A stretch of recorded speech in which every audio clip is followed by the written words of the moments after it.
La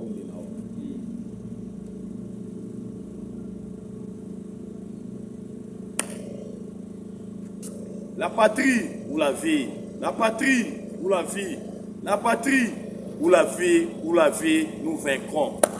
Qu'est-ce qui se passe dans le Lubumbashi? Le gouverneur Jacques Kabila, ni Nezali Koleka, il a été suspendu par le VPM de l'intérieur pour boire que Koyana Kinshasa. On nous signale qu'il a pris la poudre d'escampette Mangweri Akimi. Aïsès na Lubumbashi ta ke wapi? Est-ce que formation va pessimisser ça ya solo bien le kuta? Donc on analyse en émission na biso mkola lelo. Mais pour parler de Doha, kuna na Qatar, de combien à niveau nini? Masolo ezali ko ke ndenge nini? Ba nouvelle revendication M23. Nyonso rejeté par le gouvernement congolais. Et le conseiller principal à Donald Trump, Massad Bolo Salobi, jamais. L'isolo il faut balanana encore oyo. Wande yotuko sinana Congo na États-Unis. Donc on analyse en émission mkola lelo. Qu'est-ce qui se passe dans le Nord Sud Kivu? Le Wazalendo tout feu tout flamme. Toujours en forme. Armée rwandaise, plusieurs pertes enregistrées. Mangweri en désordre. Donc on analyse en émission mkola lelo. Dossier général Tchouéoué. Baso continue toujours koyoka na ba service intelligence. Mais yambalo to koluka ko spéculer pesa te. Poto yoki makambu minene. Toyoki makambu minene ba congolais de père et de mère. Mais to meka ko analyser lenge kani audition na ezali ko continuer kuna na ba service intelligence ya mboka. La justice élève une nation. Dossier Constant Moutamba. Renvoyé le 23 à Boyebi, le 23 juillet.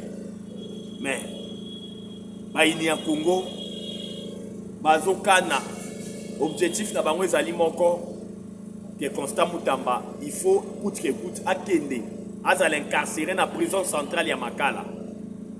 Le message est allé au Tambola. Toyoki même audio, il y a plan, il y a pour déstabiliser Constant Moutamba. Pourquoi seulement vouloir à Constant Moutamba? Pourquoi?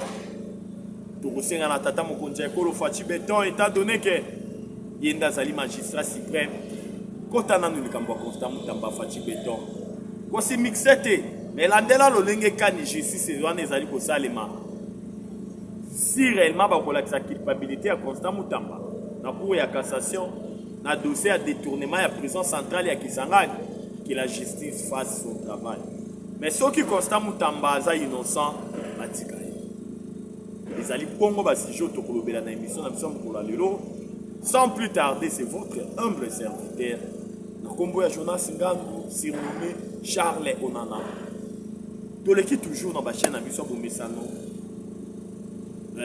Jonas les news et puis au sommet TV les news.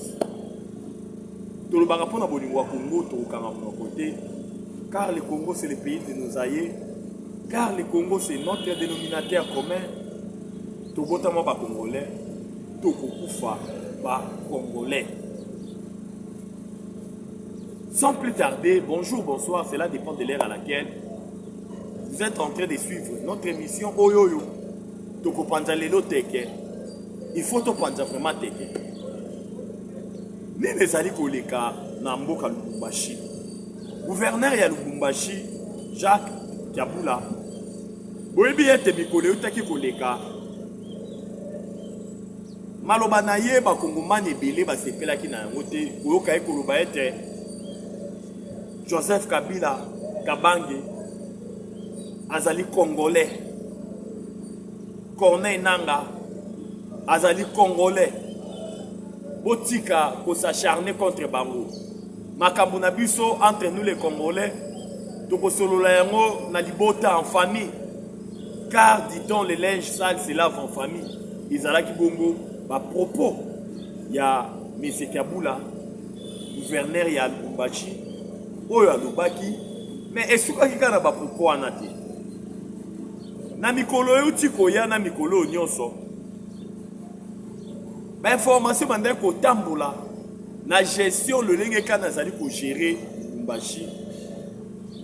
ba kongomani mingi oyo bazali kofanda kote wana na bato bazali na administration publique oyo azali kokamba kuna na Lubumbashi balobi gestion na ya mikolo ekomaki ezalaki caractérisé par la gabegie financière na ba détournement bambongo minene ezalaki ko se volatiser dans la nature et puis na ba destination inconnue to monaki dolenge kani ba information songolo pakala etambolaki vraiment kolakisa lolenge kani gestion ya gouverneur ya Lubumbashi monsieur Jacques abandé ko gérer province wana na lolenge longo bani te na lolenge penza ya piété yango to monaki lolenge kani suite ya ba propos pe a utilisé ki koloba ete Hippolyte Kanambe alias Joseph Kabila et puis Corneille Nanga oyo babomi ba kongomani na est oyo babomisi ba kongomani na est pona ba intérêt partisan na bango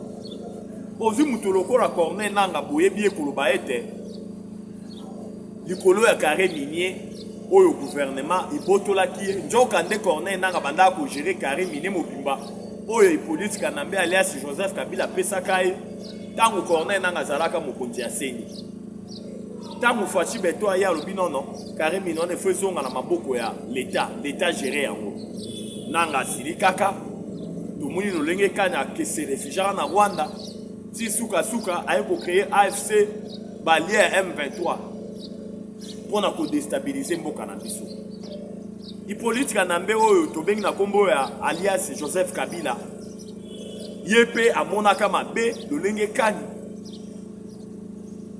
a longwaki na pouvoir parce que même passation à pouvoir d'une manière pacifique et civilisée et salema azalaka penza na esengote ye Hippolyte Kanambe alias Joseph Kabila yango ebisaka na bino ba kongomani ete je ne vous dirai pas adieu mais je vous dirai à bientôt pour ya ebaki ki akozonga kaka Congo eza royaume ya tata na ye atika ye kwa kufa na pouvoir yango bomoni ba sangana baza en connivence na ba Rwandais étant donné que boyebi Hippolyte Kanambe alias Joseph Kabila a une nationalité douteuse c'est un tout Rwandais oyo a dirigé Congo pona ko sepelisa les sanguinaires Paul Kagame na kokokisa ba objectif o Kagame atindaki ye malgré ko kokokisa yango nyonso tout pour nzambe na biso azalaka congolais mais aresiraka makasi na ko affaiblir notre armée parce que armée na biso efanda bambula na reine na ye à Joseph Kabila aucune formation militaire ba militaire bakindaka formation te afanda na régime ya notification ba bengi embargo toko akosumba manduki te armée komaki faible ayeli biso armée ya brassage na ba mixage lors ya liselo esalemaka na Sun City oyo ebotelaka biso 1+4 dialogue intercongolais ya Sun City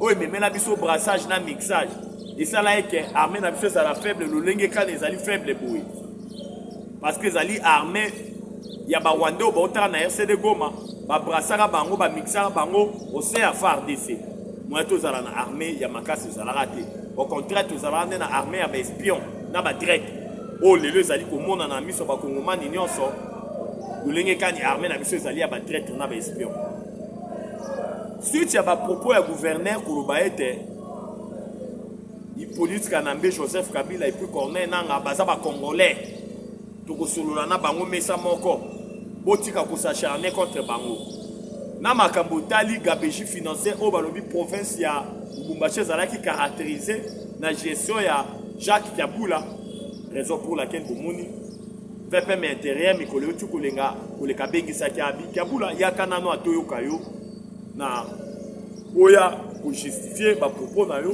et puis j'ai sûr bazali ko funda oya mabe oyo ezali koleka na province na yo Jacques Kabula lukaki prétexte koloba ete nazali malade wana ezalaki prétexte mpona koboya koya d'après les informations de notre possession baoti kosinale biso uta mokolo alobi te il a été suspendu de ses fonctions comme gouverneur ya Lubumbashi oyo directement son vice-gouverneur yende akosa l'intérim mais d'après les informations tozwi na ntongo ya lelo bainformation biso bakongomani biso communicateur na bino investigation tozali kozwa yango na conditionnel baesi biso ete Jacques Kabula a pris la poudre d'escampette, Mbangweri, c'est-à-dire Akimi. Asali Obabenga Mbangweri, Balobi Akimi. Akeiwa Pingana Otoyebite. Je dis bien, c'est une information, tous les gens conditionnelle. Je dis bien conditionnel. Parce que tu es sous deuxième source, et le bel biso était. Quand on a banani ba abonné na biso balanda na biso na ba chaîne na biso kuna na Lubumbashi, mususu balobi te azaka na Lubumbashi, abimi na Lubumbashi te, azaka na Lubumbashi. Yango to ko pesa information na conditionnel pour ils na des sources oyo ba pesa biso information na yango to pesa bino na conditionnel. Mais interpellation to ko sala ya makasi, il peut atata mokonzi ekolo, Fachi Beton et puis pas ba Congolais nyonso. Ba Congolais de père de mère to linga Congo to linga batuté. Pourquoi tu le dis bon? Tu éviter ma propre exciter la xénophobie. Tata mokonzi ekolo Fachi Beton tango anomaka ba officier supérieur. A elivara bango na baran. En aucun jour tu yoka ba Congolais moko songolo pa kabalobi ote. Pour apona nini Fachi anomé kaka province moko, communauté moko, a commissi bango ba généraux, a commissi bango ba chef ba général d'armée, a saliboy. Wana to yoka ya moté. Tangu Fachi Beton nomaka. Tangu tata mokonzi ekola nomaka. To yoka ba propos triboté. To yoka ba propos excitant la xénophobie, à la haine tribalité. Nyon sauté ça les marana kimia. Mais ce qui est commis ba bandi ko interpeller tribu moko, communauté moko, ou bien ba officier supérieur, il y a province moko. Batu ba komi koleka na TV avec des propos tribaux, ba propos excitants à la haine tribale pour ba être ba officier supérieur ya province moko, ya communauté moko nde bazali kokanga. Ils allaient penza bien té. Ba Congolais to linga Congo to linga ba individualité. Ba individu ba koleka, batu ba koleka. Mais mboka na biso Congo ekotikala. Congo esangisi biso ezali munene makasi koleka biloko nyonso etikali. Parce que le Congo, c'est notre dénominateur commun. C'est le pays de nos aïeux. Bakoko batikeli papa na biso batikeli yango biso pe to kotikeli la bana na biso batikeli bana na bango baza bakoko na biso. C'est ça. To meto yo evitaka kolobela mingi bantu. Bo muto akoleka ngwe kotikala. Interpellation te ko sala tata mokonzi ekolo Fachi Beton, to le bel Fachi Beton. Tata mokonzi ekolo Fachi Beton, vous devez vous souvenir toujours la prophétie à Mohamed Sanogo, prophète ivoirien, dans mboka Côte d'Ivoire, na debi ane a prophétiser sur yo. Ayebisaka yo ete, zambazola kisangai, l'insecte qui ronge l'haricot se trouve toujours dans l'haricot. Na linga tolobaka nyamalia ga lidesu, azalaka kaka na ça dit par là, Mohamed Sanogo, le prophète ivoirien, a dit qu'il s'est Fachi Beton. Que tata mokonzi ekolo Fachi Beton, akeba na entourage na ye. Akeba na bato bazali kuzinga ye. O baza tout na ye. O baza na sillage na ye. Akeba na bango. Parce que Nzamba la kisaki prophète Mohamed Sanogo mboka Côte d'Ivoire était échec ya Tshisekedi. Eko utaka kaka na bato baza na sillage na ye. Na bato baza zinga na ye. Et souki kaka na prophète ivoirien te. Le prophète de la nation mboka na biso Denis Lévy. Na fin 2024, a salara pe même prophétie. Koloba ete Nzamba zali kolakisa ngai Tshisekedi a umeli makasi na pouvoir. Et puis akomela na pouvoir. Mais Nzamba zali kolakisa ngai ete akeba na entourage na ye. Bato baza tout na ye, o baza na sillage na ye, bazali bato yo baye pembe na pour la vision na le peuple d'abord te. Baye pembe na pour le salut du peuple et la loi suprême te. Lolenge kan yemo alobaka. Fachi Beton alobaka lobiko ya population des ali mobeko ya yango. Baye na ba vision na te. Baye pour na ba intérêt partisan na bango, balandi nomination ya tata mokonzi ekolo, balandi ba intérêt mesquin na bango, balandi ba intérêt partisan na bango. Batikala ko zala jamais pour na vision na ye. Moi je me pose une seule question. Comment un kabiliste a connu comment un tshisekidiste? Oh lelo ba koma na siège à tata mokonzi ekolo. Oh lelo soki olingo kutana na tata mokonzi ekolo, biso batuto bunda bitumba, il faut wanda olakisa yo bakasa. Beaucoup de la nafa il faut les caboyer, il faut ça la boue, il faut zongisa boue. bakabiliste lelo bakoma bachisekediste koleka même bachisekediste bangumo ezali pasi pe mawa. C'est inadmissible, c'est inconcevable un kabiliste akokoma un chisekediste bayeli intérêt bazoya na politique, il y a les corbeaux et les renards. Mettre corbeau sur un arbre péché, tenir à son bec un fromage, mettre un renard par l'odeur à lécher, boebi lisapoana, boebi lisoloana, les corbeaux et les renards. Ezali oyo bato bazali zinga zinga bakabilisto lelo bazingi fachi beton bayeli kobunga ya bakongomanité bayeli vision ya tata mokonzi ekolo te. Yango bozali ko remarquer une fois basangani na tata mokonzi ekolo ba travailler na elongo bazui mosolo ale bazongeli toujours mettre na bango akala politique anambe alias Joseph Kabila pour na kopesa ba information pour na ko livrer tata mokonzi ekolo. Regardez avec les dossiers général Chiwewe. Général Chiwewe fachi azuye adjoint na niveau ya garde républicaine avec na habité sur Azalaga général-major. A commis si c'est général de brigade, a commis si c'est lieutenant général, a commis général d'armée. Bah, Peto anana somtamatisi tata mokonzi ekolo fachi beto. Mais a juger na ebo apé sa tata mokonzi ekolo fachi beto mu Congo. Quoi qu'il ne se rallier maintenant, azongela maître na yakala. Politique en ambe alias Joseph Kabila pour tenter l'intégrité physique à tata mokonzi ekolo komona lolenge kanya ko déstabiliser les ali participer mawa hein donc batoyo autre fois bazalaki na Kabila lelo bakomi ba chisekediste tata mokonzi ekolo fachi beton vous devez ouvrir les et les bons, vous devez être aux aguets, vous devez vous souvenir toujours na ba prophétie oyo basali ya Nzambe balobi. Puis oh bazali ko continuer ko loba pona yo. Sans plus tarder, qu'est-ce qui se passe dans le nord, dans le sud Kivu?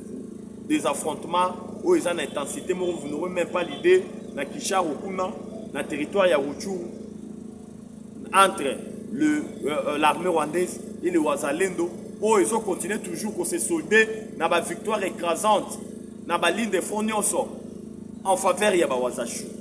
Quelle motivation Bawazalendo ba na mboka bazali na yango? Balobi Bawazalendo ba changer système ba comme na système ba vietnamien. Système ba vietnamien bazoya ebele bozo beta masasi mais ezokota bango na nzoto te. Tango bango ba répondre c'est terrible. Système ba vietnamien ba Wazalendo balobi gris ba matisi kibokoko.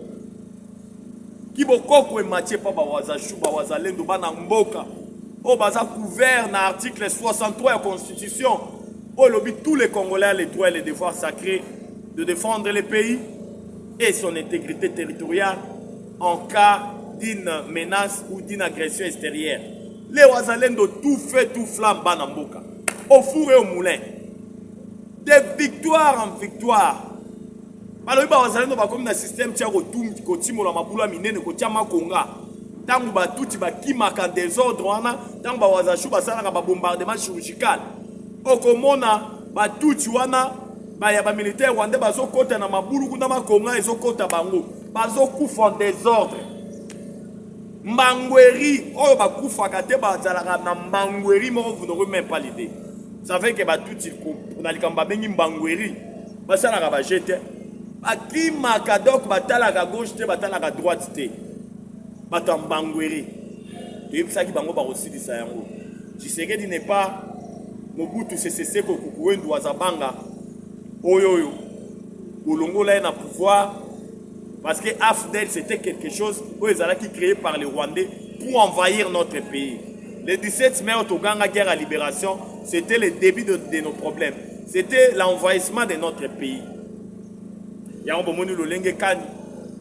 Tshisekedi n'est pas Musée Laurent Désiré Kabila au boyaki na awa na AFDEL pour placer que le col étiquette après ça kibino ba chef d'état-major ya armée ba James Kabarebe ba service de renseignement ba rwandais azui diplomatie congolaise ministre des affaires étrangères Bizimakara achaki ba rwandais na ba poste stratégique nyos boye ko balukela et puis boboma na kati ndako na ye na résidence na palais des Marbres.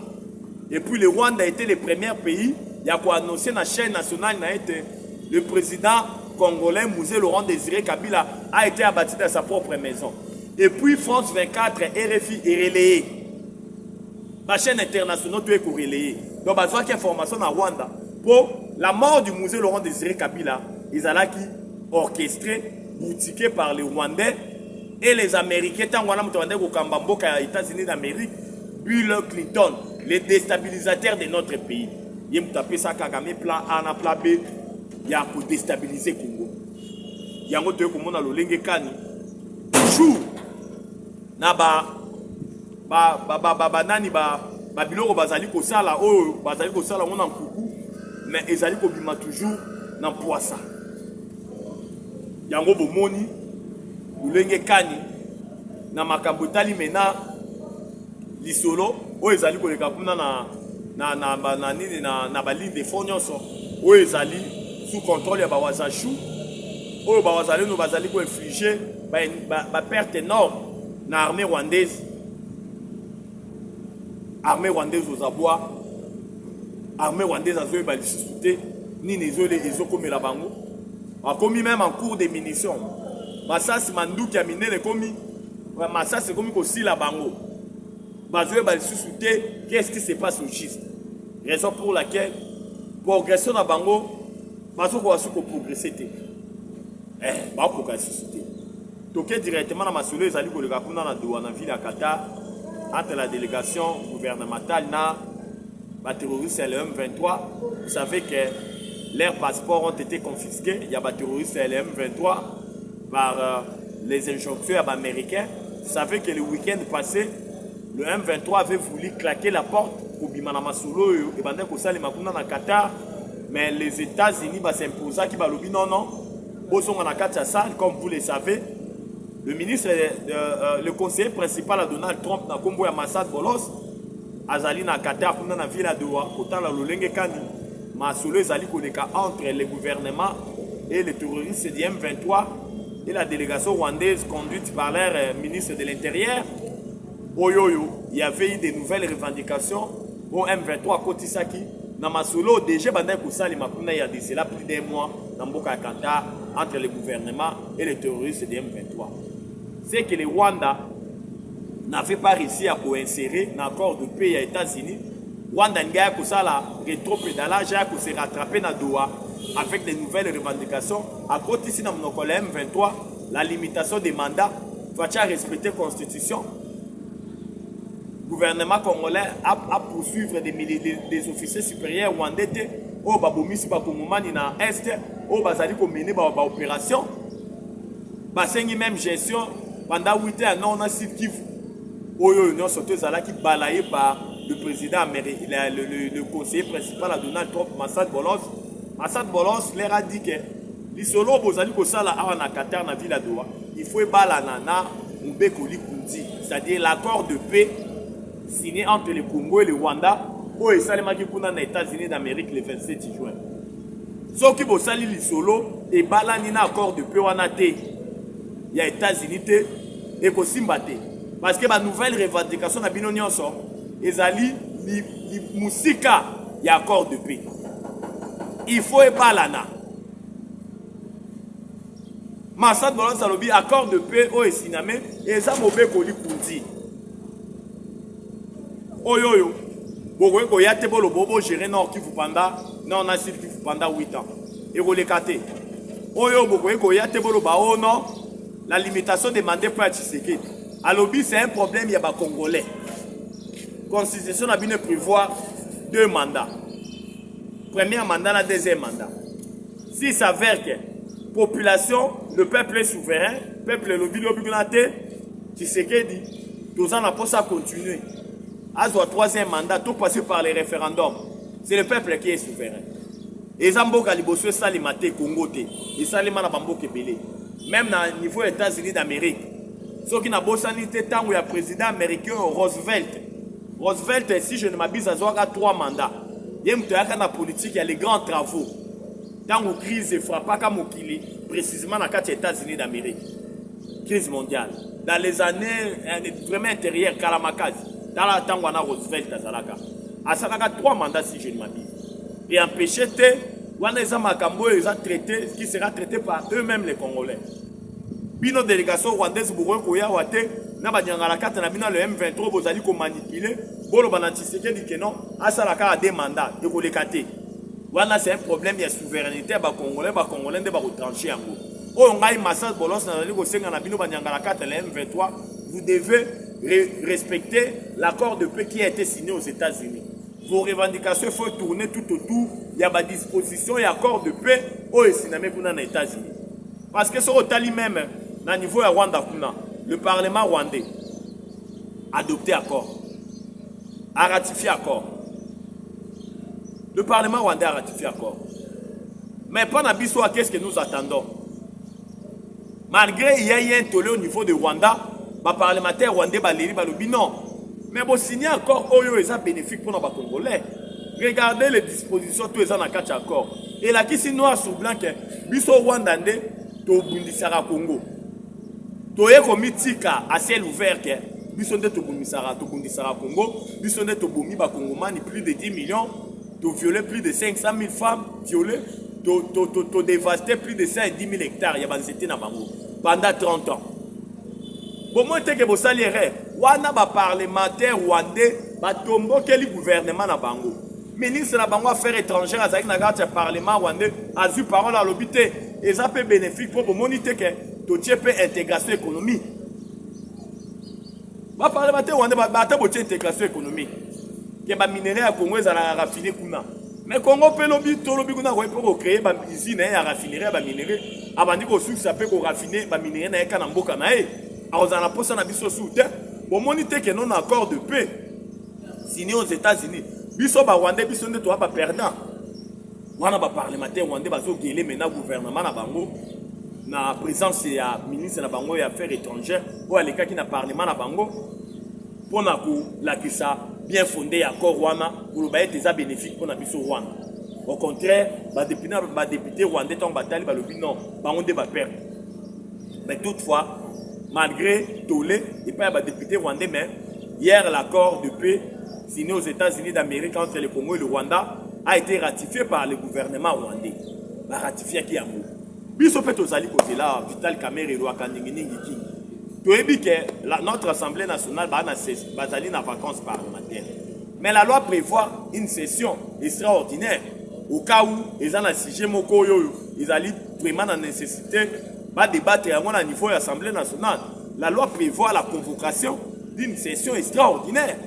Loi Kaninginingi King Vital Kamerhe, qu'est-ce que vous attendez pour que la convocation extraordinaire et salima pour nous débattre accord Rwanda et puis bon ratifier yango parce que les deux chefs de l'État, Mikole Sadi Koya, ils se rendront dans le pays de l'oncle Sam. De l'oncle Sam aux États-Unis d'Amérique, enfin pour parachever l'accord. Il y a na bango et que ça la sous la lettre, il y a le président américain, le républicain Donald Trump. Yango bomoni lolenge kani l'accord de paix qui venait d'être signé aux États-Unis d'Amérique. Tant que ça va Congolais belé ça bénéfique pour na biso ba Congolais ming banti maraté. Mais bomoni lolenge kani avant-hier dengue ba parlementaire rwandais baleli. Mais il n'y a pas ce paiement à le cardinal Ambongo. Koloba, je ne sais pas. Cette haine viscérale au cardinal Ambongo Azaranango contre Fatou Béton.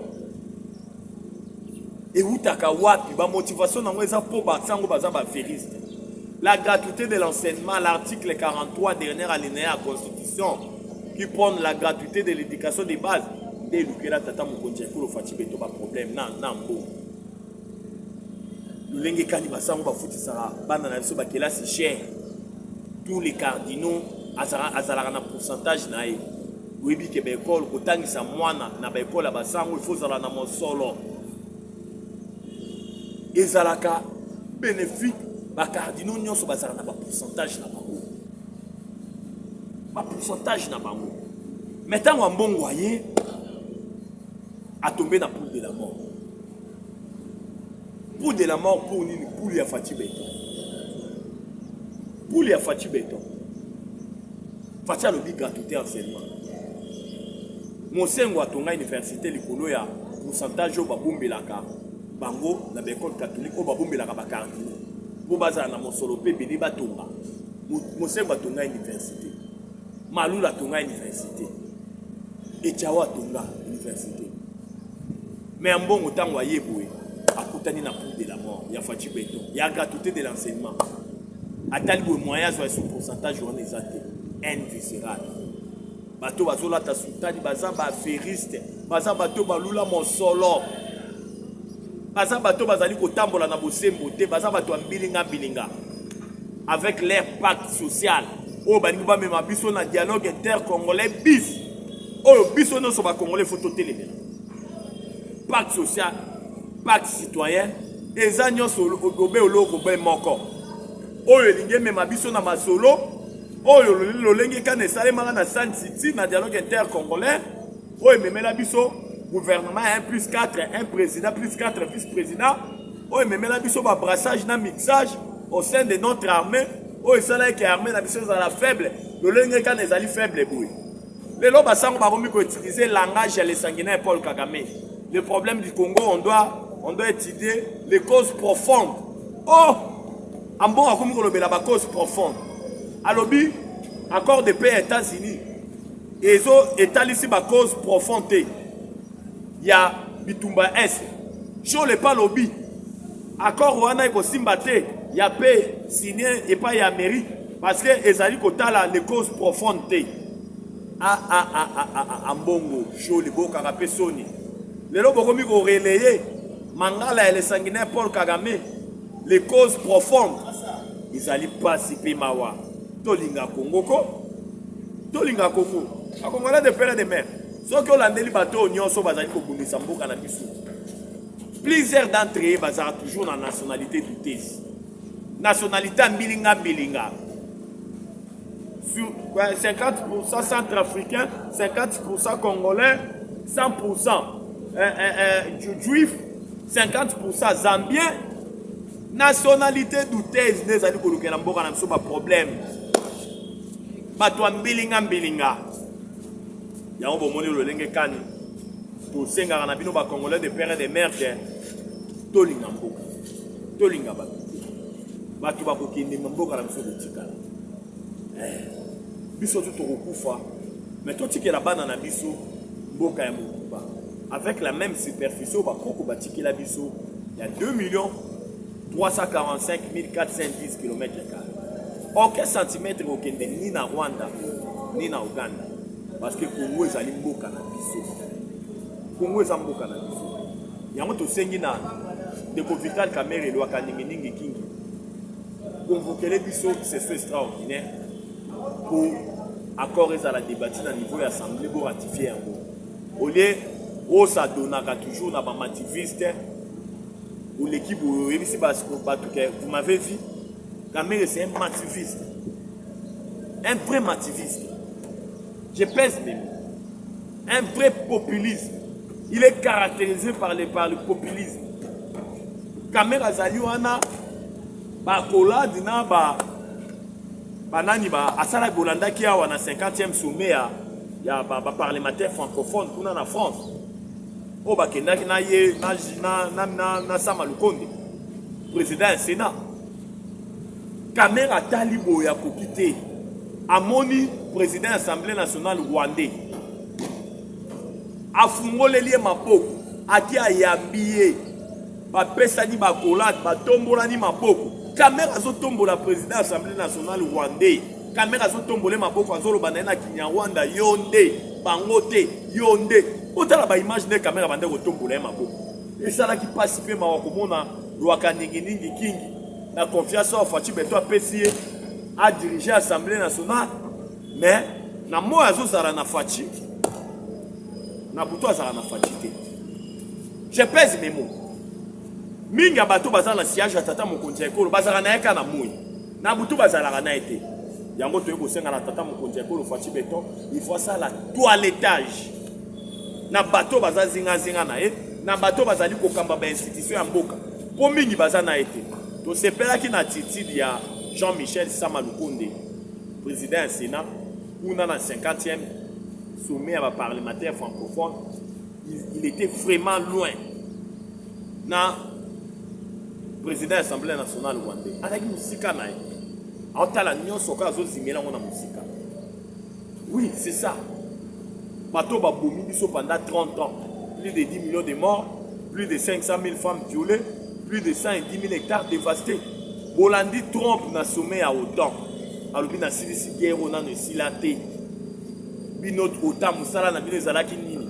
Tant ba ndeko boma ba congolais matin midi soir par les rwandais. Ba rwandais bazo kota na machette, bazo kate ba congolais, bazo papa. Bazo boma ba congolais, plus de 7 millions de morts pendant 30 ans.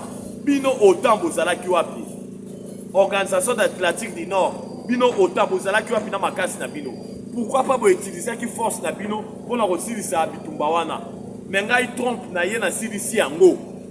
Wana le président américain les républicains Donald Trump aza ko se magnifier, aza ko se vanter devant ba dirigeant autant le lenge kana CDC Bitumba Est. Yango bomona ki le lenge kani. Le président américain, le républicain Donald Trump azo se la mena Fachi Béton na les sanguinaires Paul Kagame na mboka États-Unis pour batia mokolo to na bango pour kimia ikota et puis ami balé ako bengisa Fachi Béton pour aya kotia mena mokolo to na ye na vente ya ba minerais stratégiques entre le Congo